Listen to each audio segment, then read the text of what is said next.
I'm S.A. Bradley, and welcome to Hellbent for Horror, a podcast devoted to all things related to horror, where I remind you that you used to love horror movies, and you secretly still do.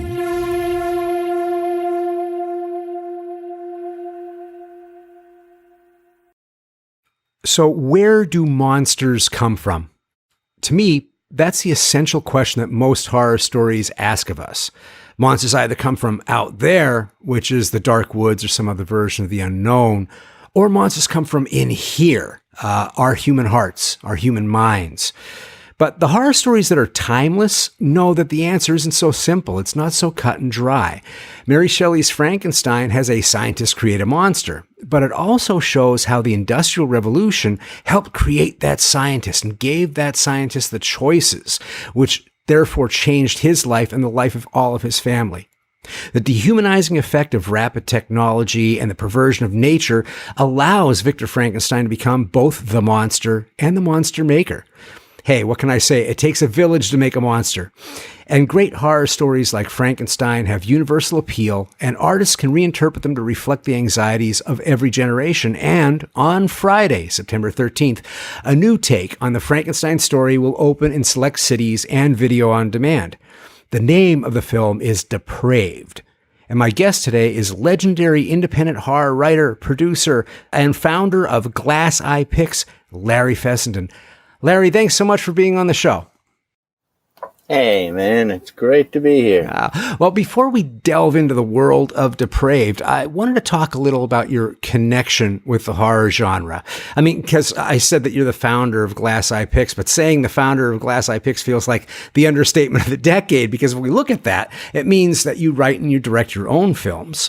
You created a shingle to mass produce your films and get them out there and distribute them, but you also mentor and you've produced films for a large swath of artists, including Ty West and Jim Mickle and Mickey Keating and Jen Wexler. All have pretty much gone on to more films and have increased the stable of Eye Pix. You have award-winning audio plays, Tales from Beyond the Pale, several seasons of that.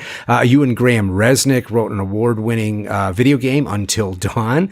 There's also comic book versions of your stories and films. There's even soundtracks and there's swag. I even saw that there's a Wendigo model kit, which I'm going to have to see about grabbing because I love that thing.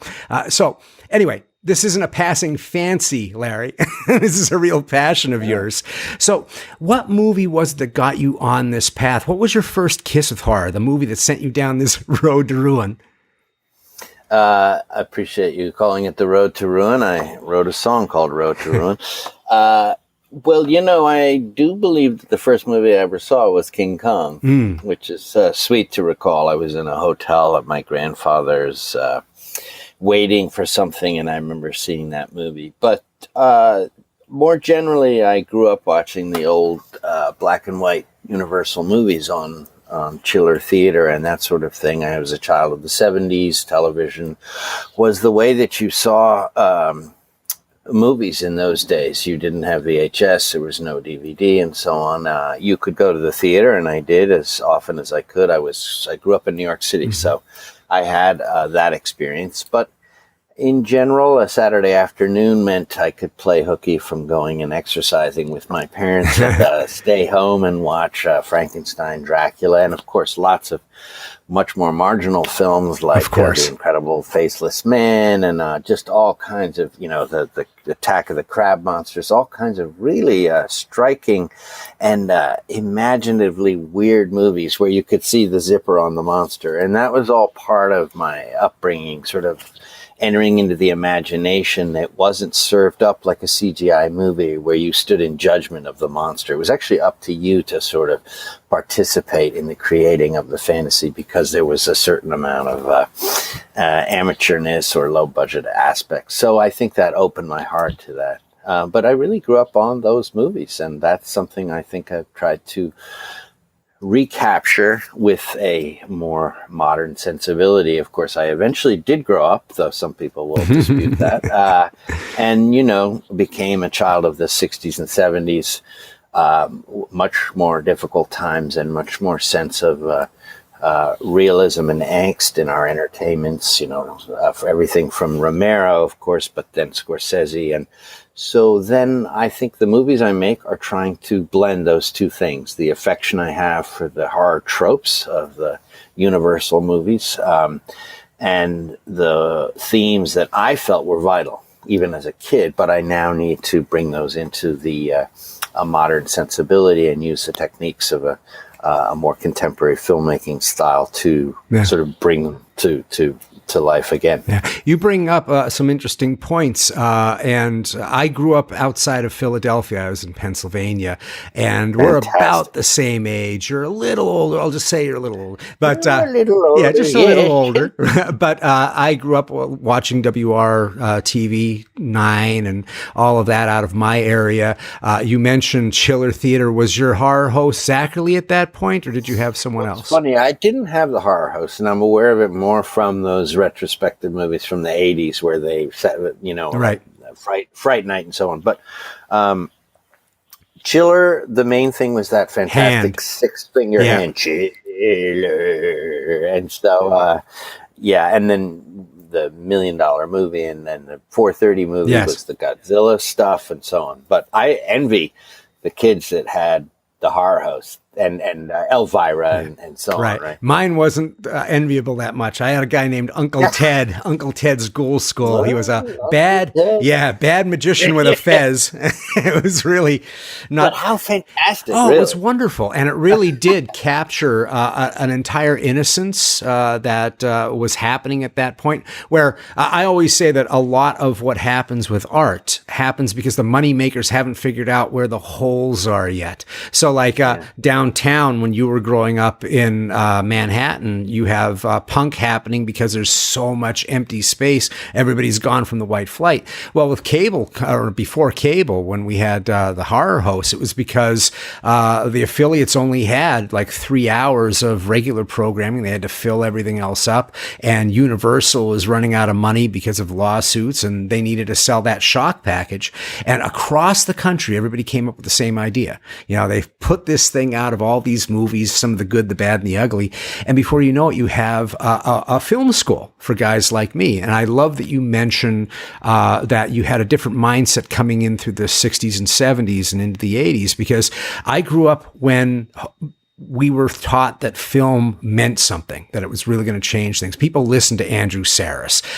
People listened to the critics of the time and their arguments about the auteur theory. And me being a kid, I loved horror films. I was like, why can't we use the same thing, the golden mean, on horror films? But of course, as you found out and then changed the game yourself, it normally was where the two did not meet. You weren't going to look at horror with the same kind of assessment that you would something larger. But what I love about your movies is that there is this wonderful mix. There is the old classic Universal horror monsters. In fact, the first 3 films that you have, your Frankenstein story, the Dracula story, and more or less the werewolf, the Wendigo.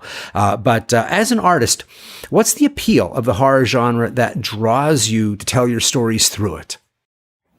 Well, I always say, and first of all, I'm just so delighted by your riff. I mean, I love the idea that we're actually, you and I, children of just a reality of marketing. They realized they could repackage the Universal movies, and then they made the Aurora monster models, and they came up with famous monsters of filmland. So we really are a product of our generation. And of course, what we did with it is disparate and many different responses, but we were, Count Chocula, which was the cereal and the Munsters. This really just a golden period in which those monsters were injected into our brains, and some of us took it seriously enough that we had to process it and then do something with it, and that's where someone like myself comes from, and obviously you're still haunted by it as well. Yes.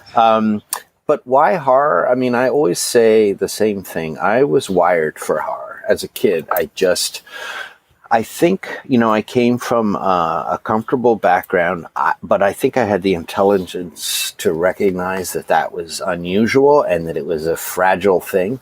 I was always possessed by the potential in the moment for something to, if you will, go wrong. Mm-hmm. I didn't have tragedy in my life, but I felt it all around, the potential. And I think it's just sort of a way that you perceive life. And I think if you're a sensitive kid, you feel the little microaggressions around you. Yes. I had two brothers that would fight.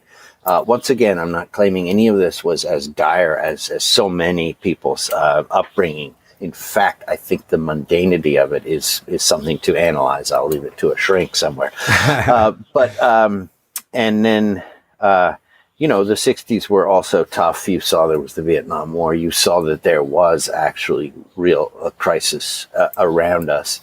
And that's why Romero was so profound, because he tapped into that. And I remember seeing Night of the Living Dead. It was black and white. It was on television. I saw it as a kid. It was, at 1 a.m. or something. The parents were asleep, and I was like, oh, cool. Another, seemed like a graveyard open. Right. But it slowly encroached on my mind that this was different. There was something very dark, and this was not going to go well for these characters. It wasn't a universal picture. So that was a seminal experience, and I think where I realized, horror has real power to it. So I think it's just a very personal thing. I think people respond differently. I always liked the creaky branches, the full moon. I would get scared of the dark. I thought there were creatures in the closet. I mean, so there are just as many people. When I made my film Wendigo, the fun thing was working with the actor Andrew Pear Sullivan. I really had to explain to him how scary the child was supposed to feel. Right. And he just didn't innately have that sensibility. So I think it's very personal. And I always say I make scary movies because I'm trying to make people feel the way I feel, have that relationship to reality. I'm always acutely aware of death. I think this is a culture that is too afraid to address reality. Yeah. They can't talk about death in America. In fact, there's a lot of denial that I find very frustrating. And always did. And, as you referenced punk rock and white flight and all the things that were happening in the city, in New York, and just in our culture. And a lot of my response is also an anger at the sort of the lies and the sense of denial. I was going to call habit denial, actually, because I was looking for whatever. I love these one-word titles, which sort of allow the audience to interpret the movie through a word or a notion. And denial was one of the things. I mean, the guy's an alcoholic. Yeah. And so he's not really admitting his real problems. And so those are the things that interest me. I still feel like my movies are haunted by those themes of like kind of a wake up America kind of attitude. Right. And I think now that we're so hooked in. I think it's Wake Up World. I seem to see this instead of a European sensibility coming to America. It seems like there's more of an American sensibility happening in areas of Europe, which is kind of strange. And I'm not. Well, we have responsibilities as our culture. Yeah. And like the only import we have, the only export we have is our movies and our sensibility. And the sad thing is that in the positive way, that's the idea of democracy and all the sort of fantasies. I don't believe any of it was ever entirely real, but you still putting out an idea still has value. And that's what America was about for, a century or something. And when you lose that, you're like, well, really, what are we about then? Right. So No Telling is a Frankenstein story. Habit is Dracula. Wendigo, more or less, the werewolf. You have a trilogy of the universal monsters, and each of those are obviously rather iconic. We've just gone on about their importance there, and they're really mythological. So we just talked about how America, all it has is an export of a myth, and how that gets seen is the eyes of the beholder. But what about making myths yourself? What was so compelling about these icons that come with a mythology already built into them that you wanted to make new myths with them, with your films? Well, I wanted to, in a way, assert that those myths were important and they were still relevant. There's the notion, if you just take Frankenstein, for example, never mind Depraved, but just in general, that people would say, oh, that's an old crusty movie, the Boris Karloff, that's cute. And, worked in the old days, but we've moved on. We're a more modern situation. But I sort of wanted to say, oh no, but you don't understand. There's so much validity there. And I mean, I'm the kind of person that even as a parent, but as a friend, I often love to state the obvious and just sort of remind people, because I think we sort of like that classic cliche, standing on the backs of giants. I think sometimes people, and this is my resentment towards the Twitter generation, there's sort of an assumption that everything is at this level, and now we have to really deal with the new, the atrocious, what am I saying? The insults of the day. But people aren't really sort of getting back to the fundamental reality. So in other words, it's not like I've plotted this out, but in analyzing what interests me, I like sort of reminding people of the value of the cliche. Not the value of it, but the why it is resilient and important, in a sense. Well, I say that about horror a lot. People will say, "Oh, I'm so tired of the horror tropes," or that there's, and I'm like, "No, you're tired of the cliches." And all you have to do is make new cliches. You don't throw out an entire genre because of the cliches. So these are cliches because Hitchcock they were said important. that too. Yeah, exactly. Hitchcock always said, avoid the cliche at all costs, but he knew well that you still are telling the story of a murder. Right. But how do you make that interesting and different and surprise the audience and so on? So it is the idea of revitalizing. It's a way also philosophically of saying, lean in, pay attention. Don't just dismiss something because you think you've seen it before. That's like to say, and that's why I wasn't very articulate about the Twitter business, but I'm just saying this kind of assumption that you get it. Right. I've already gotten it, and I'm furthermore going to comment on it, and I have all this to say. But it's like, let's actually just back off and say, what is and that also comes from the sort of the ponder the lilies idea. Take a moment, reflect on your day, because the other thing is you want to say life is precious. Don't take things for granted. You're very lucky you're not in the Bahamas right now, or you're not at the border getting in a cage. And, look, life is, there are people in misfortune. So it's back to what I was saying. When I was a kid, I was just aware, in a sense, that I was lucky. Yeah. And that can be taken from you. And that's, I loved your introduction. You spoke about horror. There's the natural horror, like the Jaws or the... Backcountry is a great movie. The bear attack. Magnificent. There's a whole group of movies that I love, Open Water, that are about, this uncontrollable, like you're just vulnerable to to nature and monsters I want to see crawl. I'm looking forward to that, and so on and so on. So that's a whole genre that I adore. Then there's, and it's sort of related, the slasher genre, where you're just in your house and then there's somebody, home invasion, that whole vibe. Henry Serial Killer, there's any number of great. And then there's sort of the Wolfman, Jekyll and Hyde, sort of the more struggling with, it's exactly your intro. I really appreciated that. And these are the different levels of horror, and all of them are addressing essential human conditions, both the randomness of violence, the violence that we bring on ourselves, self-betrayal, and all of those issues. Anyway, so it's just a very rich genre, and not to be not to be trifled. Yeah. Yes, not to be trifled. Hi. Hey, hello. That's right.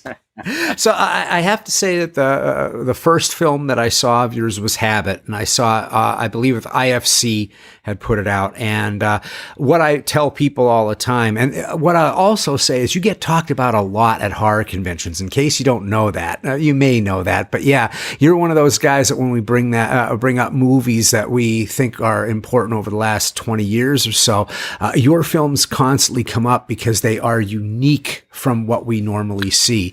And I think a lot of times horror fans are a lot more sophisticated than they're given credit for.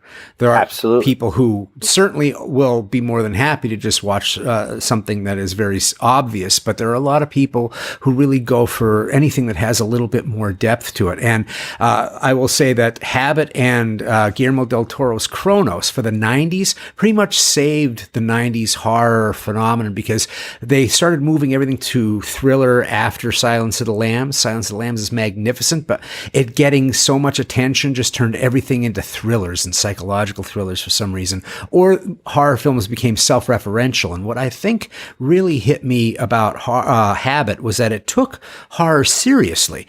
You showed that classic horror grounding, but you grounded it in real life. And so it really felt rather personal. It felt very much of a time. I mean, we live as we dream alone, I believe, is one of the really important lines that's in that film. And so Sam was really impressive to me as well, because a little bit of backstory. I was about 2 years away. I had finished drinking about 2 years before Habit had come out, and what I saw out of Sam was a fully developed character that wasn't Days of Wine and Roses, wasn't this obvious thing, wasn't leaving Las Vegas. Here was a guy that was kind of what I knew, which was helpful. He wanted to be helpful, but he's lost, and he's slowly slipping away. And he's like every junkie is a setting sun. He's kind of fading in that fashion. So it's interesting that he's like the setting sun, and a vampire appears into his life. And so a vampire entering someone's life may not seem like it's that personal, but illusion of loneliness, isolation, paranoia. What were you working through? First off, were you? It's none of my business. Was there anything personal that you were trying to work out through the metaphor and allegory of horror with this kind of story? Well, listen, I think alcoholism is obviously a very real thing, and I wanted to portray. I discussed earlier the idea of denial, and I think in our society, whether you're literally a drunk, there's this tendency to try to escape. So I really wanted to make a portrait of that kind of personality and the kind of grief that he's dealing with. Like, it's one thing to say you're a drunk, but why? And in that movie, I have him really feeling lost from his father. He has a disconnection from the father figure, and it's discussed in various ways. And then, he can't deal with he's losing his girlfriend, and he's just dysfunctional. So it's a portrait of that kind of person. I mean, the thing I tend to ask when I make these movies is like, we talked about growing up with those iconic stories, but I love saying, what would it really be like, if you met a vampire? And then, really writing a script just with asking those questions. And one thing you say is like, who would meet a vampire? And it's somebody who's already open or susceptible to self-delusion, and to a certain degree to fantasy explanation of life. Like, you're lying to yourself. If you're a drinker and you've sort of lost control, you're making excuses every day. And that's the whole idea between Habit. When I wrote the story originally, I had written in 1981, I was thinking about the title, and I told you one of them was denial, and one of them was the hunger, and one of them was addiction. I mean, I know you think I'm making it up, but those are sort of actually the logical titles when you're sort of dealing in this world, because it wasn't the name. It wasn't going to be Anna. I don't like movies that use name titles unless it's Dracula. Nadja. And Nadja. Fucking Nadja. All those movies ruined my life because they were all quite popular right when my movie was finished. But the point is that no, I chose instead Habit. Just something incremental. The little teeny shocks. And that's what I'm, maybe we'll get to Depraved. And the idea is like, it's the little psychological shocks that actually create the person. It's easy to say, oh, well, they suffered from this terrible trauma when they were a child, and that's why they're the way they are. But I'm more interested in the little things that happen that form character. And, they're less defined, but actually I think they're more common to regular folks who aren't going through, the trauma, when that's a whole other thing to deal with, and certainly to be taken seriously. But, most people are experiencing these things, and they're being shaped and formed and traumatized in very subtle ways. So it was habit, not the addiction. Right. That was the distinction. So I'm not sure I'm answering your question. Huh? I loved that Roger Ebert said, the portrait of the alcoholic was so startlingly honest or whatever. And he was a drinker himself, I happen to know. And therefore, I think he responded to that theme in the movie. And I was portraying something that I still know quite well, that sort of weird living on the edge. Yeah. Where you're kind of skating through it.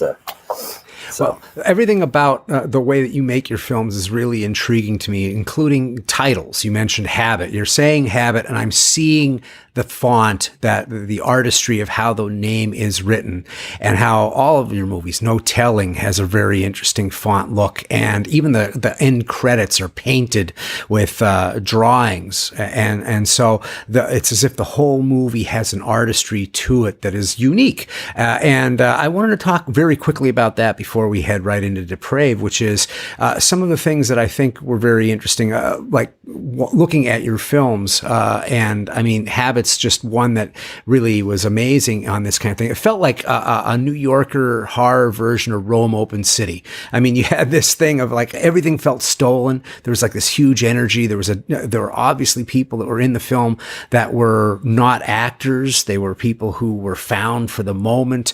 You just stumbled upon things, and it felt very vibrant, like what Rossellini was doing with Rome Open City. So it's almost like Italian neorealism meets horror. And you grew up in the 70s and 80s. So I'm wondering, were you influenced by like Amos Poe and Nick Zed and, the no wave cinema movement? Because there's this really down to the ground and take off and run kind of feel to your filmmaking. Well, I appreciate it.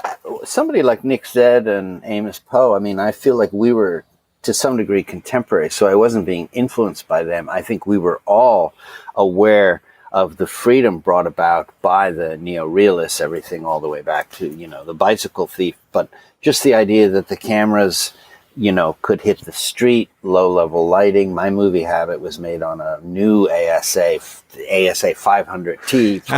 It was like new, could see in the dark practically. So that allowed us to film in the streets, and available light would actually give you a beautiful image. Frank DeMarco shot the movie.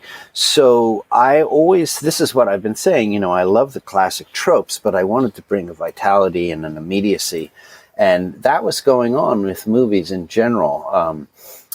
Easy Rider and all the movies from the 70s had a much more street found footage vibe. And that was really, I grew up on Godard, and it's one of the tragedies of, whatever. There's so much great stuff now. I'm not really complaining, but I'm saying that there was a movement towards authenticity. That was how you would fight the man. By telling the truth. And, when you speak about, the alcoholism and habit or any of those things, the mission, and I would like to say I'm still trying to do that, is to tell the truth, to give something. The one thing Hollywood can't do is offer genuine vulnerability.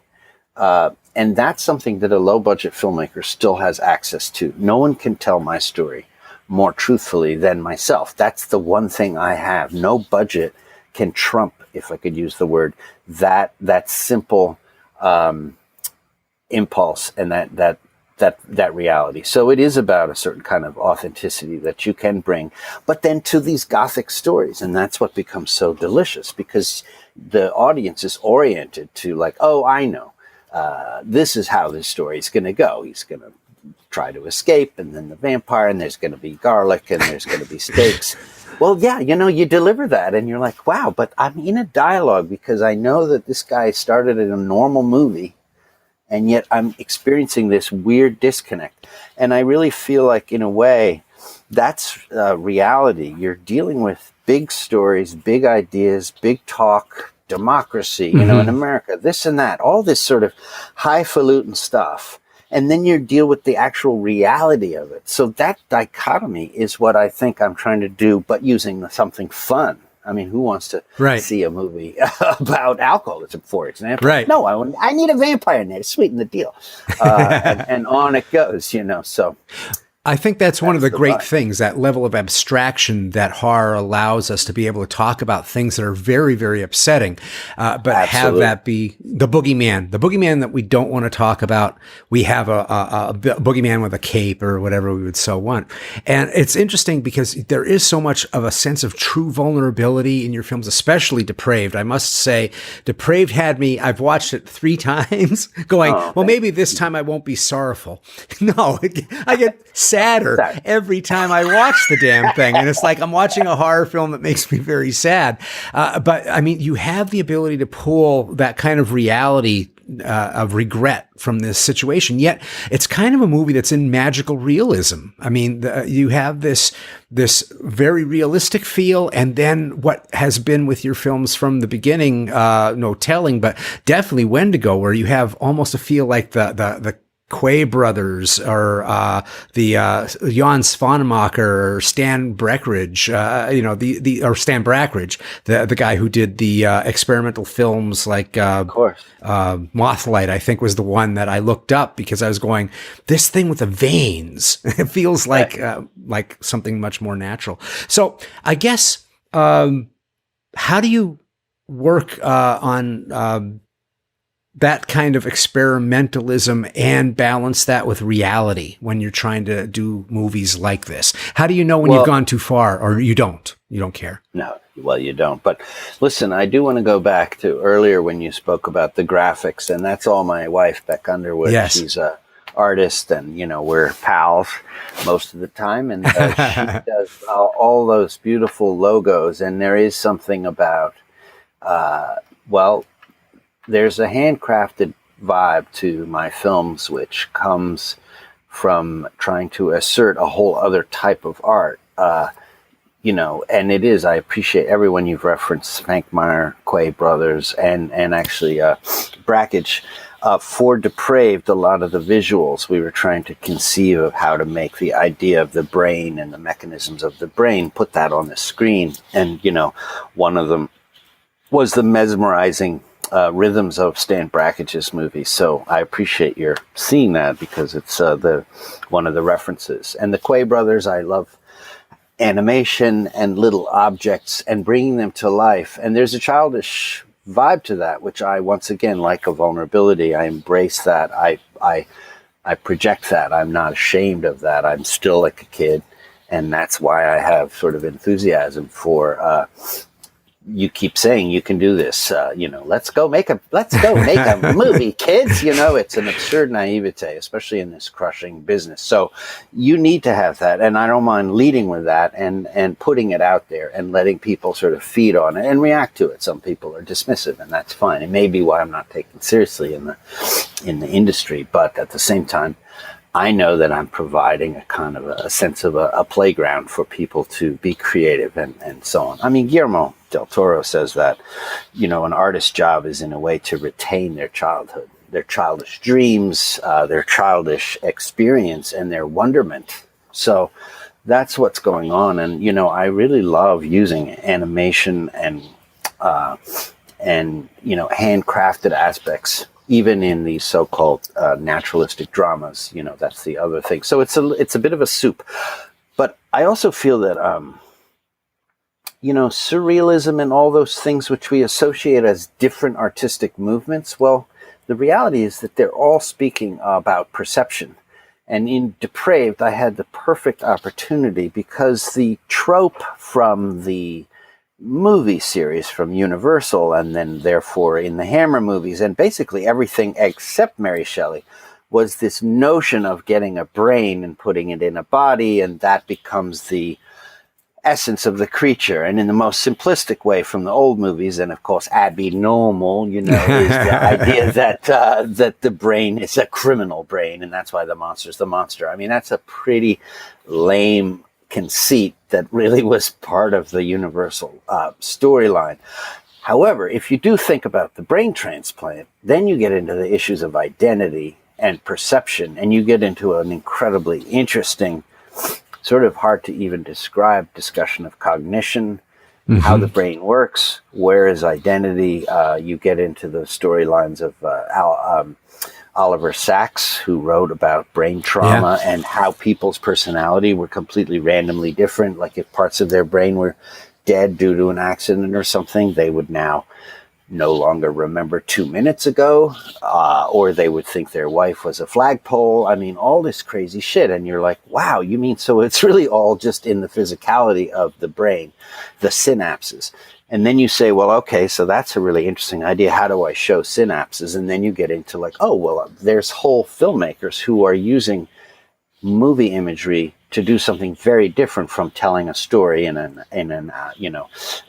strict way, a narrative way. And you're like, I'll use their stuff, bring it into my narrative, and then I'll have this thing where I'll be thinking about the imagistic experience of life. So much about perception, and that's why you can make a movie that has everything from animation to children's dreams or children's drawings. And so I insist on the largest swath. The other thing, quite simply, is you only get to make a movie now and again, no matter who you are and whatever your, it just takes a long time and a lot of money raising and a lot of glad handing. And the fact is just, I always want to throw everything into every movie I make. And I said on Depraved in particular, this is about the history of the world. And I would say it to my crew and they'd all roll their eyes. I'd say, this movie is about electricity. It is about the brain. And, it is about the history of art. No, I'm sorry. It is about, and it was a goof, but there was part of me that was saying, that's the point. Frankenstein is about everything. Yeah. That's what's cool about it. Yeah, I completely agree. In fact, I have written down notes. I'm like, boy, it could be several themes that I read that were inside of Depraved. And I don't want to give away too much. So for people who are listening that are going to run out to see this on Friday or watch it on VOD, can you give a brief synopsis that you feel comfortable with to tell what the story is? Well, it couldn't be more cliche. It's Frankenstein. I mean, I don't call it Frankenstein. There's one reference to it, which is similar to Frankenstein of the Hudson. Movie Habit. He says Frankenstein of the Hudson, and you kind of go, oh, so they realized what they were doing this whole time. Because you wouldn't build a person in a Brooklyn loft and bring him to life and not be aware that, I mean, it's funny when you make a movie where they understand everything is real except that Frankenstein didn't exist. That would be one way to do an adaptation of Frankenstein. Right. And that just seems absurd in the modern world. So Frankenstein exists in this movie and he references it at a certain point. But just like in Habit, the guy says vampire like 3/4 through the movie. Right. He says, like, let me get it straight. Are you saying that your girlfriend is a vampire? Vampire. Yeah, vampire. So similarly, in this one, it's referenced once. But the bottom line is, so it starts as one story. It's a couple. It's almost like I like to say it's like a mumblecore movie, Joe Swanberg. It's just a young couple there bitching after sex, and she's excited to talk about children, and he's like, I can't deal with this, and he says, let me get out of here, but I'll see you tomorrow. He goes out, comes to an unfortunate end. There's the random violence. So we talked about the different tropes in horror. Well, I'm terrified, and I think it's so fun to shake up an audience with something so random. There's just no explanation. And then you get into issues of God and, why me and all that, which is a topic of sorts. Then he wakes up and he's the monster. I'm not giving too much away. That's 7 minutes in. Yeah. But then you're just dealing with him trying to remember who he was, and he has to deal with his father figure, who's the doctor, and it follows the trajectory of Frankenstein oddly closely. I hardly had the book open when I wrote it. I really didn't. I had read the book maybe twice in my life, or I think more honestly, once and a half. Right. Kind of, and it's notoriously not. There's a version of it with a Stephen King introduction, and I love that he says, "Now listen, kids.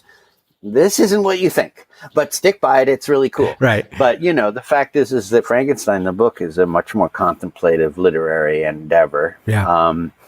And that was always this sort of challenge because you wanted to read the story about the Karloff monster, but right. It's not to be found. It's better than Brahms. I mean, Dracula is dry as toast. At least Frankenstein is. Toast. Yeah. Although the cool thing about Dracula is the end in Coppola's version is is one of the only times that they go back to the castle. And that's why I love Coppola's version. It's one of the few movies I would want to re-edit because I do love it, but it's so flawed and aggravating. Yeah. But I love the return to the castle. And I mean, I would have made that longer and the whole exchange outside. But both Frankenstein and Dracula, speaking of, well, we weren't speaking of it, but let me bring up a topic. Structure. What's interesting is they're written by letters within letters within letters. Yes. So in a strange way, they are structured with the idea of different narratives. And the nature of my film is that you're one person for a portion of the movie, then you're someone else, and then you keep changing perspectives, and it's just my ongoing interest in subjectivity. Yeah, it's really intriguing because, like you said, it's strangely accurate to the book, including the thing of like having Frankenstein being built in a warehouse loft in Brooklyn. The book, I don't think it's a castle, if I remember correctly. It was like a small place as well. You know, he was like in a cabin or an apartment, basically the equivalent of an apartment. Right. And in Habit, it starts with the Demeter, right? The boat coming in. Absolutely. And I appreciate you realizing that. Yeah. All of those things, and I see it through the film. The woman that he picks up, our main character, Adam, picks up at the bar is kind of like a little girl from the Karloff movie. So you're mixing it. She has daisies, if you look closely. I didn't notice that. Little daisies on her dress, which is, honestly, dude, I just did the commentary, and it's so layered that it's almost I can't even go on. But let me be the first to tell you. So she has these daisies on her dress. Her name is Shelley. And yes, there's an innocence to their relationship that evokes Karloff and the little girl and the daisy and that whole thing. But there's also a picture of Mary Shelley in a bodice with daisies. So it's like it's a hat on a hat. Anyway, yeah. Yeah, I love when your film has the ability to walk both lines. So what's interesting is so many of us know the Karloff ideals, don't realize that it begins in the snow and they find Victor and it ends in the snow, chasing after this thing in the ice. I mean, only people who have read it would know that. They wouldn't know that he murders, he kills the young William, if I remember correctly, the cousin or the nephew. Cousin, and then they hang the maid or whatever for that crime, which is really bleak. Yeah, very bleak. So I love how you have parts of that, the book itself, really there, but you also give, like even the brain thing, you give the universal piece, and you meld that together rather well. I guess this is your second official exploration of the Frankenstein story, the first one being No Telling. And I'll tell you, I watched No Telling again. Boy, that one hurts so much at the end. I don't know how most people respond, but that whole dog moment is so painful. And it just really hammers home this megalomania of science going too far, which seems like, the first film, No Telling, is fueled by this moral outrage. But then, and the scientist is the antagonist, right? But that's not where we are with Depraved. 30 years later, more sorrowful. It's tinged with regret. We feel for both the monster and the creator. There's an outside force that's bringing it. And it almost feels like, I want to say that it's probably not a good reading, but when I was watching, the first moment that we see Adam wake up on the chair and we see the ceiling from his point of view, and there's like these garage lights that are hooked together. That's the lab, right? He's using things that I might light a film with if I had $2. That's it. And he puts his hand up, and what I thought of was how ludicrous that it's in a Brooklyn loft and everything, and he's got these lights. How could this possibly work? And then it made me think of the regret of innovation gone wrong, because it made me think of Hewlett-Packard. It made me think of these garages where all these guys build this. And I started getting on this thing that I couldn't let go of because of the puzzles and some of the things that are said about Adam, that it felt like, a good idea that falls apart, even with the best of intentions, because the culture is changing, the environment is changing, and every choice that you make is affecting that. And it almost feels like You were making a eulogy about, Shelley is the beginning of the Industrial Revolution, right? And you're basically coming in with Depraved saying, well, that revolution's over. The Silicon Revolution is over. We don't have any more revolutions. So here we are. And this is how the world goes with a whimper. And so there is this sorrow that is to the story. Is that intentional? Well, I think the melancholy is ultimately just an expression of my own exhaustion with human enterprise and human hubris, just constantly sort of sputtering out and leading to not our betterment. And, that is the whole point of Frankenstein, at least the way I portray it. The difference in between my version and Mary Shelley's and various other versions is the doctor's repulsed and horrified by the monster in the traditional storyline. In mine, he's like, okay, I'm going to try, but he's really not. This isn't what he's not a good father. Yeah, he didn't really realize, damn, I got to deal with this now. And he's wetting his pants and he's just like, oh God, this is really got to be starting from zero. And so I think my point is like, listen, technology, whatever, I'm not condemning technology, but all this invention and enterprise comes with strings and responsibilities. And, if you're not willing to follow through and deal with that, then maybe you should, I'm not really telling people what to do, but I'm just observing that, there are consequences and there are unintended consequences to all of our tinkering. And I like your reference. A lot of people have observed that it has that Silicon Valley vibe because it is so, whatever that expression, gum and right. Anyway, it's clearly but that also derived from the very reality that this kind of doctor could do that because he came from, he was a field medic in Afghanistan. And the idea is, if you look at those tents, you're just like, oh my God, it's just so dirty. It's so spontaneous. They just throw it up. They've got lights. Some of the lights that are in Depraved are the exact lights they have. They're these kind of, quick, industrial. You go to Home Depot and, that gets you going and you got your power over here and you just need your gauze and you're that. So they were also inspired about like our technologies, our medical technologies are so impressive. We can bring people to life in essence on the battlefield. And then what is that quality of life? Mm-hmm.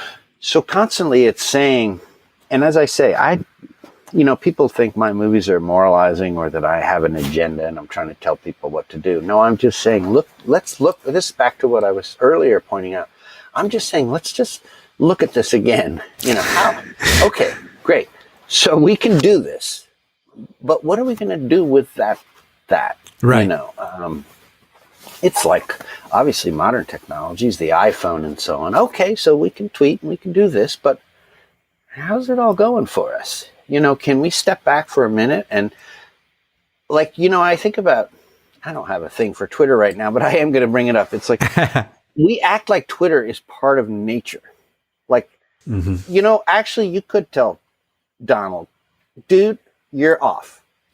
You're off the damn platform. Right. Or, the other thing is like they're trying to constantly hook us up. So absolutely everything you do can be online. And I'm like, guys, have you not lived through a blackout? Right. You act like this shit is going to just last forever. The minute it doesn't work, you're screwed. If you have lost the mechanism to live in the real world, you're just completely dependent. And can I remind you that there's like 3 corporations that are doing all of this. Right. And God love them and bless them for allowing us our day and our tweets and our texts. But the fact is like you cannot forget that this is just a tiny little sliver of reality. And I really, if I do want to get lecture-y, I just want people to remember. And then you come back to like the old cliches. The only thing that matters is our relationship to each other, our respect, our dignity, working, having a system that works through kindness and you know what I'm saying. And that's the function of the character Liz in the movie. Yes. She keeps saying that throughout. And of course, who gets the most horrible end? Well, she does, because that's humanity. Even the monster who we're supposedly kind of feel sorry for, he falls into the whole thing and ends up killing the one nice person. Sorry, spoiler alert, but it's also in the freaking book. It's in every version. Well, maybe not. Obviously, in Karloff, she doesn't get killed. But the bottom line is the woman's going to come under some duress. It's the way these stories are told. It's humanity. Look at the Me Too generation. It's there for a reason. Right. So that's the thing. But I would argue that it's not even just a male-female thing. It's just that she represents kindness, measured, and it's almost like it's not for this world. We have such an aggressive world that we've built. I think that's something that's really interesting about your take too. And it's in several of your films. There's a couple things that are in this film that add to the tragedy. And I think in Habit, there's the moment where Sam is about to get all the information from the guy that feels like he's out of a Roman Polanski film, and absolutely, and nobody hits he doesn't get the voice message, and he never hears. So the life raft is never found. And in this, we have that communication, that text. That is it Alex, the first, when he's young and he's still alive in the very beginning of the movie, he's Alex, and he's writing thank you for the necklace, and he never gets to send it. He's killed right there. And then when he finds the phone and he plugs it in, it calls her immediately, and he can't speak to her. And I'm like, that's so painful. And that's part of some of the pain that there is in this film. There's this constant tinge of regret. And, you mentioned this idea of, technology not being part of nature and things. And what I think I really felt in this version, I mean, when you first come into it, you think you're going to know, it's going to be a conspiracy, a big pharma, and it's much less than that. It's much more realistic than something like that. It ends up being, this neglect, this desperation. And there's a book that I just read, called The Next Pandemic by Ali Khan. He worked for the CDC for 25 years. And one of the things that he talked about was how good intentions and forward thinking sometimes cause grave damage. And he talks about the Congo, Belgian Congo, and the Congolese after that, where they started having smallpox, huge outbreaks of smallpox, and they couldn't figure out what was happening. And what it ended up being was they were burning sugar cane fields. And the government said, that does it. We're getting too much pollution. We're just going to stop doing that. And in not doing anything, they just let it go. The cane fields grew, and the rats and all sorts of other vermin got together. And that was the food source for poverty-laden folk. So they were eating this thing that got out of control on a good intention. And it took forever for them to find that. And I couldn't help but feel that there was a certain bit here where our main character, our Victor Frankenstein, who's actually Henry, like the movie, has this desire to do all the right things. He wants to put Jack back together on the battlefield. He has this PTSD, so he's willing to allow sight unseen, not ask any questions, get me the body parts, get me the drugs, and I will put someone together, and that will be worth it. And it all turns into this thing of, as I think Liz says, pain and death. So I have to applaud where you ended up going with that. What do you feel you wanted the audience, once they watch this film, what do you want them to walk out of the movie with? Because there seems to be a lot of stuff going on in this film. Yeah, I just did a press day, and people asked that, and it's funny. Then let's not ask it. Let's go somewhere else. No, I mean, but what I find interesting is that it's a tough. My answer is to make people or to invite people to lean in and just think about the implications of all these different things. So it's not like The Last Winter is a film I made, and even there, I'm not really saying global warming is bad. That's the takeaway. But I'm saying that personal relationships are complex. Some of the most, in The Last Winter, the more exciting, dynamic character is Wrong, but we're drawn to him. Yes. And by Wrong, I mean he is bombastic, inspiring. He's a real leader. But is he leading down the wrong path? Mm-hmm. And, so it's sort of to your point, like Henry is trying to make up for the mistakes on the battlefield. He's trying to save like one person with this sort of technology, and he seizes on Polidori's willingness to fund it. Polidori, yes. And it's all a little goes wrong. That's the moral. The moral isn't really like, never build a man in your loft, or really for that matter, that Big Pharma is wrong. Because what I'm trying to say, I think, but my point then is, it's these little motivations. It's back to the title Habit. It's the little motivations that shape a person, the little shocks that make someone ultimately lose their way. The monster becomes aware of the aggression in his parents, so to speak, the two men, in the rivalry. You realize that Polidori's motivations is that he feels inadequate and jealous of Henry's brilliance. And so he both supports him and wants to bring him down. My favorite line from him is when he says, you couldn't have done this without me. Yeah. I was there in the room. And you just realize, like, this little small pettiness, he just feels that somehow, and once again, in our political system, there's this all those people just seem to think they know what's going on. I'm going to prove them wrong, even if it kills me. Right. There's this vindictiveness to the little people, and then the people aspiring to brilliance are flawed and taking us down maybe the wrong path. So it's really just saying humanity is a shit show. And the takeaway is just be more present and think. I don't know. I'm not telling people what to do. That's my observation about life. Yeah. What I think is really interesting as well, that I really applaud, is most of the time when a movie is trying to get a theme across, you'll get these really interesting lines of dialogue from the protagonist. Right. The antagonist in your films tend to say all the really interesting things, the things that are the closest to the truth. So Polidori says the choices we make define the man. He says modernity encroaches 20th century angst, God is dead, and we're left alone with our technology and our nightmares. It sounds to me like he's you saying something like this while he's writing.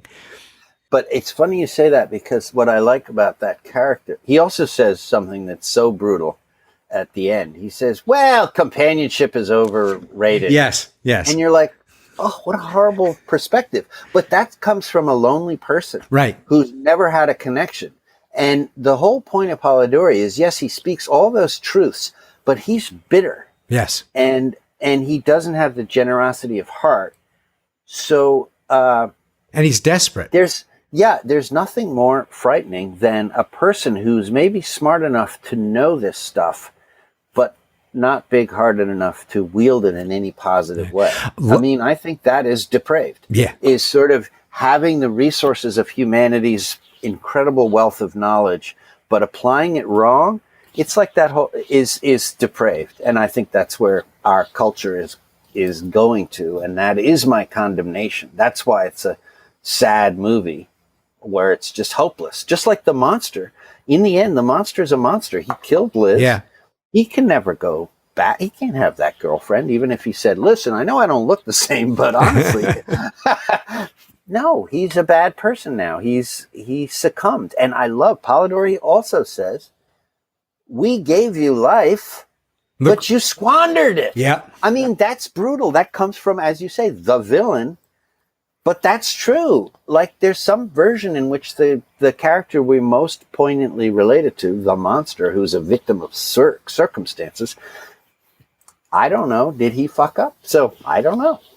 That's really cool. What I have to say is that final sequence of the monster running through that grove or orchard, absolutely beautiful and chilling, and how that's equally sad and beautiful. It's one of those horrible, beautiful moments. And there's chased by German shepherds. There's an imagery big dogs. For that. Yeah, enough said. But and the acting of the three leads was really great. I mean, spending as much time because obviously your budget. It seems like your budget was probably rather chopped at some point, because But because, of course, when you're doing an independent film and one that has a lower budget, dialogue and that kind of exposition and people working together, two men in a thing, is the production value. And it was so strong, how much you feel for these characters. And Josh Leonard, I was really kind of amazed. I was amazed at being able to take a character that could have been so one-sided and make me feel bad for him towards the end. I mean, really, some of that was the situational bit. One of the things that I think really I respond to, and I'm not sure if this is about environment, sense of place. All of your movies have the sense of place is the location is another character, and it affects the characters, the main characters, in some way. A lot of times your characters are running to a new place, in Wendigo or No Telling, or even in Habit, he's trying to hide and isolate, and yet the city won't allow him. He's gonna have this encroaching. What do you feel is what you're trying to say about nature? Because what I noticed is that there's symbols of rebirth, the caduceus, but a lot of a tattoo of trees with branches, that end of the movie with the grove of really interesting branches of the trees. You're taking pictures of a VLA in the lungs and the brain synapses, and they're all getting like a collage at one point, like nature and the mind and electricity, all of that is combined. Can you tell me a little bit about what you think about nature? Sometimes I feel that the nature is a supernatural in your films. Right. I just feel, I'm deeply religious for nature, what's actually there, what is awe-inspiring. And I am so bitter that we've created, and my movies are about mythologies, and false ones and real ones. And, Wendigo in particular addresses it directly. The father says to the kid, people make up stories to explain reality. And that is my position. And my feeling is like nature is this completely awe-inspiring. I'm sorry, is that not enough? Or do you need a guy with a white beard who's vengeful and bitter and always like meddling in your daily business and telling what gays should be doing? I'm sorry, is that really... So you really just want a father figure. You're just looking for a daddy. You cannot actually step back and look at a cloud and with great awe and respect say, there is something bigger than me, and yet I am also one with this beautiful universe. I'm so bitter I'm going to start fucking weeping or spitting. You see, this is to me what the movies are all about. It's like, why do we have these false gods when nature is so fantastic? And I appreciate you mentioned the lungs and the branches, and what I'm saying is that, look, it's all one. It's all so beautiful. Fractals, it's all this branching, and the monster, when he looks at the wall where Henry has put up these things, I hope that, well, there's one viewing of it where you're just like making your own connections. You're going, lightning is just like a lung, which is just like a river, which is just like a tree branch. And, in a way, that's just a moment of reverence. And it's because the monster is open to everything. And so he's able to make those associations. And it's back to this sort of theme for our conversation, is that I want people to just recognize the obvious. It's right there. But we're so shielded by our mythologies and our constructs and our phones and our Twitters and our opinions and our left wing, right wing, all of this, that we can't see these fundamental, beautiful, unifying truths that would bring us all together and help us sort of solve the problems of the world, if I could be utopian for a second. But that's what I'm raging against. All my stories are about all the things that are blocking us from the fucking obvious, which is literally that mythologies are just a little thing we cling to. Let's analyze them. Let's enjoy them. Yes, a centaur. Look, there's a centaur coming into the room. It's fantastic. Oh, there's a Wendigo. Oh, well. Ooh. But the fact is, Frankenstein. It's like, yes. It's so silly. It's like, it's all great, but they're just stories. That's my point, actually. Well, that's wonderful because that's another thing that I feel a connection.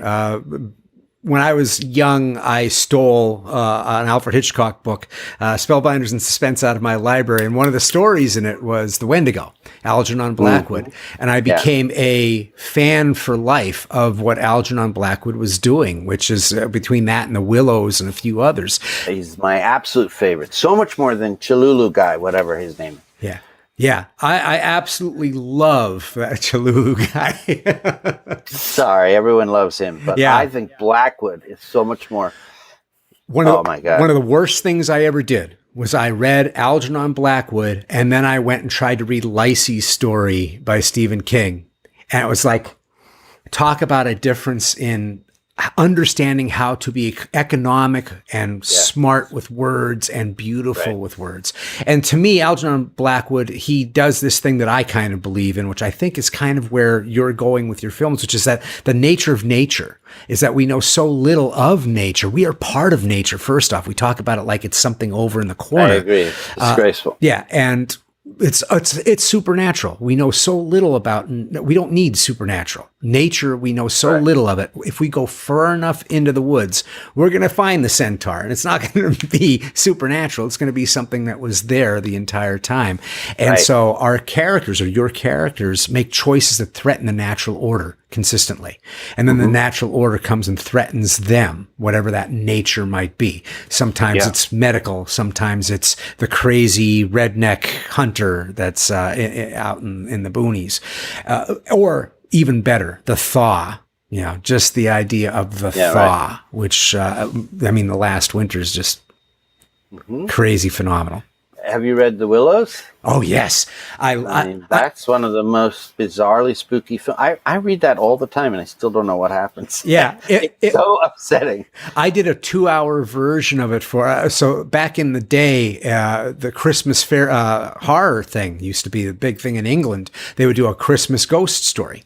So this year for my podcast, I did a dramatization of The Willows. Nice. And people were writing me going, "Oh my God, that was absolutely insane." And I was like, "Yeah, but can you tell me what happens?" I mean, just the idea of being lost. If you've ever been lost in the woods, Blackwood hits you right between the eyes of how that feels. And I actually think I used to love the Wendigo more, but I think the Willows, just for its subtlety. The Willows is better. Yeah. And you know what else? There's a third one. If I Had to Desert Island, and I can never remember the title. The Sense of Snow. Smilla's Sense of Snow. Is that what? No, see, that's what I always get confused. Okay. That's a movie with a whole other title. I'm going to find it before we finish, but it's so incredible. It's this guy who he's at a resort, and he goes up and he goes skating, and he meets this woman, and they're skating together. And then he becomes sort of obsessed to keep joining her. Read it tonight, dude. It's, of course, very short, and it's in most of the collections. Oh, that's wonderful. I can't wait to take a look at it. I don't know it by what you've said, so I'm kind of... I haven't told the name properly. It's embarrassing. I mean, it's one of my favorite stories. I have no idea what it's called. That happens to me, believe me, all the time. The snow story, whatever that is. The thing with the guy with the hat. Yeah, the thing with the thing, over here. And then that other thing happens. Come on. So I guess before we end, I know that I asked for an hour. We're over. Are you okay with 5 minutes? I'm having a lovely time. Okay, wonderful. Thank you. I hate to over-encroach. But not at all. I want to talk a little bit about Glass Eye Pix, the legacy is there. Obviously, your art that you've created for yourself to give all of us, thank you for that. But I think there's something really amazing about what you've been doing for new writers and directors and sound designers and musicians. All this stuff ends up at the Glass Eye Pix area. And I kind of see Glass Eye Pix for the last decade at least, probably the most vibrant indie horror studio, especially for new talent that I can think of. And there's so many directors that you've worked with that came out of there. It's kind of like Paris in the 20s. You have these people who are not doing, the normal thing. They're out of step with what would be the big blockbuster horror film, and they're making these small ones. How does this talent feed you? How did you get to this point? Because prior to that, you've been around. Glass Eye Pix has been around since '85, correct? About 2000, a little bit after Wendigo, is when I started seeing all these other films starting, The Roost and automatons and things like that started to come. And at one point it was like a cornucopia. I'd open up Netflix streaming or whatever, and I'd see all these films, and I'd be like, this says Glass Eye Pix, this says Scare Flicks, these are the same. Wow, look at all these amazing low budget films. How did this happen, and how does it feed you? I've always, you can only do so much with your own vision, and yet I love the horror genre, but I love sort of certain types of movies. I work with Kelly Reichert, who's now a world-class director, and I mentored her. There's nothing in her world that is about horror, but it is about the details and leaning in and sort of asking you to look more closely, and the pacing that she brings to her stories interests me. Then you have Rick Alverson, who's a really maniacal, strange director, and I've really supported him, though once again, some of these people just pass through Glass Eye and we have one or two encounters, and that's cool. And I feel like for a brief moment I help them assert their vision. My real agenda is to work with artists and sort of let them assert a certain worldview and also an aesthetic perspective that really resonates and that is unique. And then it can, very often they'll graduate, because I'm not good at raising money. So it's not like I could be their studio, or for that matter, even their producers, because I only got so much time. I was very lucky. The early Glass Eye movies were all done with this group of Peter Polk, Brent Kunkel. They were producers, and they were sort of in a circle of people that included Graham Resnick, Ty West. And then from that, I met Jim Mickle in another way. And then there's sort of outliers like Joe Maggio. I still write with him. He made a great film called Bitter Feast, my first encounter with Josh Leonard. So on it goes. And in a case like that, I challenged Joe, who I knew to be a filmmaker who could make a feature film that sold to IFC for $6,000. So I was like, Joe, find your inner demons and let's make some kind of a horror film. And he made a movie about what was our version of torture porn at the time, like a chef who gets torpedoed by a critic, and so he decides to chain the critic in the basement and torture him. So it's really moment to moment. Elia Chaikin is a lesser known Glass Eye character, but she's a wonderful filmmaker. We made a movie. I'm very proud of it because it's about 9/11. And it's two Spanish guys who work at Liberty Island, and the towers go down, and what do? One of them they lose their job. One of them sells drugs, and the other guy goes to Afghanistan, and that sort of their relationship is ruined. It's a beautiful, soul-sensitive movie, once again, about the details and about Elia's vision and her ability to make movies at a low budget. So, and then there's certain documentaries I've supported. One about Romero. Yeah, love that one. Came in late, but I was very, I think, helpful in getting that sort of across the finish line. So, I hate to say it, it's always I think Ronald Reagan said the scariest 3 words are, we're the government and we're here to help, that's just distorted thinking. But I do, that's sort of my thing. I like to see how little I can do to help someone sort of find themselves and then get all the credit. Because Glass Eye is an umbrella of things. I don't have the mechanism to finance stuff and greenlight stuff, although that's exactly, with stake land and that sort of thing. I got a chunk of money from Dark Sky Films out in Chicago, wonderful company. I still work with them now and again. We must have made 7 movies together, but they gave me a slate, and then I just figured out the best way to spend that money and to bring in some artists. So I went to Jim Micklin, and he had something in mind, and then we sort of built Stakeland. It was going to be a web series, and then I said, well, let's do it this way. And so it's interesting. Each project, there's different levels of engagement. Movies like Me, more recent. Oh. First of all, Mickey Keating was my, he came in as an intern. I mean, the funny thing is most of the people who make films at Glass Eye were my interns. Mickey came, he was the most enthusiastic kid I've ever met. I loved his, just his alacrity with filmmaking, and so I supported his projects. But Like Me was brought to the company by Jen Wexler. Yep. And it was a $1.6 million movie, and we tried to find the money for a long time. And then I usually at a certain point say, okay, guys, if we're finished fooling around, let's actually make the movie. Let's see. We get $250. What's that version of this story?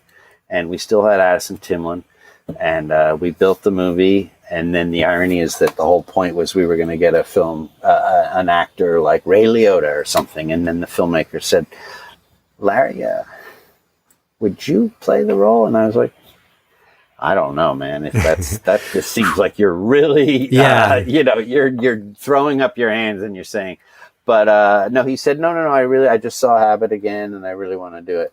So I said, of course. And so then we made that version of the movie. That was an amazing, risky performance that you did. I mean, that's a disturbing and exhilarating movie. It's one of the things that I bring up to people, that horror does not have to stay in a certain way of being shot, or the narrative can only go in a certain way. I think it's crazy that we think that with all the technology that has happened, we have an entire generation of people who know Twitter and pop-ups and things like that, and YouTube, how that would not become part of the narrative.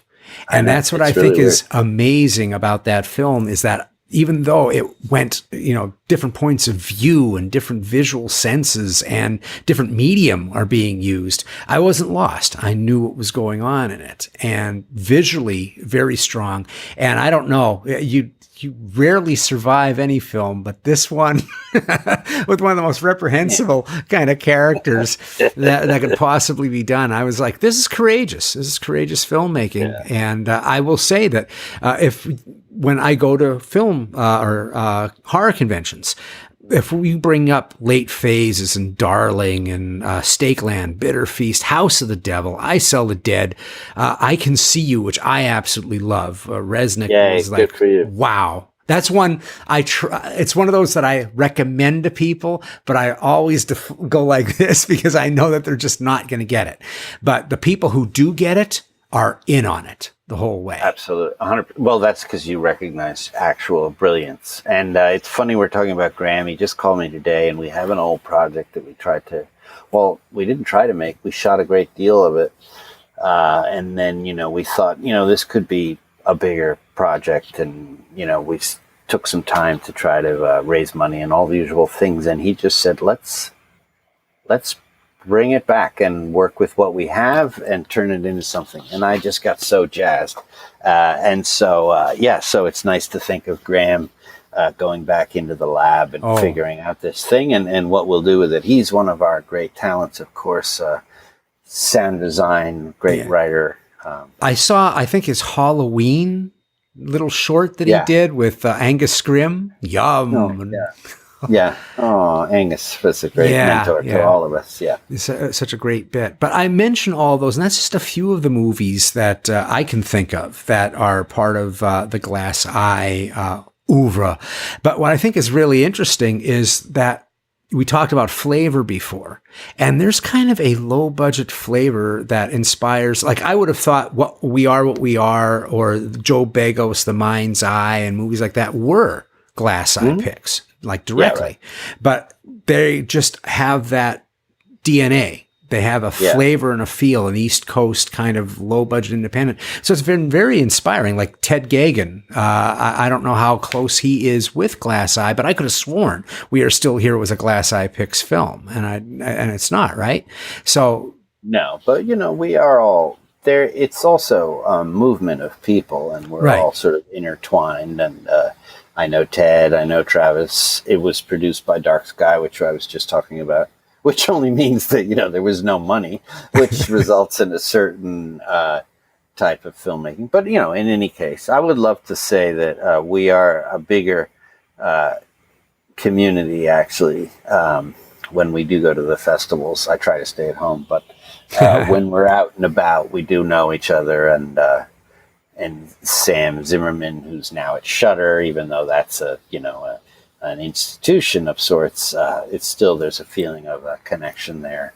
So it's a bigger community than Glass Eye, and hopefully we all have our part to play in this moment in history, Well, I feel that it is. As I've mentioned before, going to conventions, the movies that we bring up outside of, the big budget ones, the hardcore guys that stay up till 4:00 in the morning talking about horror movies and horror philosophy. These are the movies that we talk about. And so thank you very much for the art that you've given us, and allowing people like Jen Wexler to make the Ranger, which I champion a lot. And I get into a lot of arguments over these movies, but I think that they're all a lot of fun. And I think that they are taking horror. I mean, later on you get Your Next and things like that from these very humble beginnings. And I think that they are helping sway horror in a more viable and useful and enjoyable path than just the normal thing that you would traditionally find. I think the Orchard has its spot. A24 has its spot, and Glass Eye most certainly has a firm grasp. And I'm waiting to see what the next pieces are going to be. But I've taken up a ton of your time. Larry Fessenden, I want to thank you so much for being on the show today. Well, thank you, Scott. It was fantastic. Really enjoyed it. Wonderful. Can you tell the audience where they can see Depraved on Friday, September 13th? I insisted that we open on Friday the 13th. How fun is that? Well, I don't know. Go to depravedifc.com, I guess, and they will tell you what city, because the cool thing is to see it in a theater, and it is playing all over the nation. But it's also streaming, so if you have a big screen, that's good enough. Just enjoy the movie and play it loud. I will say that watching it, I need to see it in the theater. Especially for some of the dialogue towards the end, there are just moments where there's almost like a wistful whisper, and that seeing it in a theater with the voices surrounding you is going to be so much better than what I ended up having here, which ain't bad. It's not bad, but it's not seeing a movie. You get by. I get by with the kind of stuff that I got. What can I do? But yes, if you're in LA, Santa Ana, Eugene, Oregon, Denver, Colorado, El Paso, Texas, Lubbock, Austin, Kansas City. No excuse. Come on. You're going to see this thing. You're going to love it. And I also just want to thank you again for coming on the show. Thank you for your art. And I want to thank everyone who's listening for taking the time to do so. Feel free to email me with your own thoughts about today's episode. And until the next time, stay hell-bent. And we're out.